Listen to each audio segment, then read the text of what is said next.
না না না, আমি জানি না। তুমি আমাকে নতুন জামা কিনে দাও বলছি। বালা, আমার স্কুলে সব বন্ধুরা পয়লা বৈশাখে নতুন জামা কিনেছে, তুমিও আমাকে কিনে দাও, না হলে কিন্তু খুব খারাপ হয়ে যাবে বলে দিচ্ছি। বল, তুই কি এখান থেকে যাবি নাকি কাট খুলবো? বাড়া, সকাল থেকে তো বিড়ির জন্য এদের কাছে হাত পেতে চেয়ে বেড়াচ্ছি, আর একে নাকি আমার জামা কিনে দিতে হবে। যা এখান থেকে, যা দাদুর কাছে গিয়ে চাগিয়ে। কেন দাদুর কাছে কেন দেবো? তুমি কি বাচ্চার বাবা হয়তো দেখে জামা কিনে দিতে পারো না? কি হয়েছে? যত বড় মুখ নেই তত বড় কথা, দেখবি? জামা না কিনে দিলে কিন্তু আমি স্কুলে যাবো না বলে দিচ্ছি। যেতে হবে না, কালকের থেকে তোকে নতুন ছাত্র স্কুলে ভর্তি করে দেবো, তারপর বুঝবি কেমন লাগে।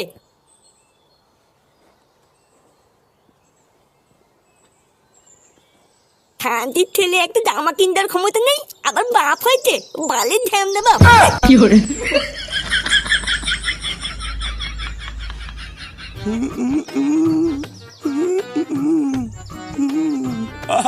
যত দিন যাচ্ছে মুখের জেলাটাও মনে হচ্ছে তত বেড়ে বেড়ে যাচ্ছে।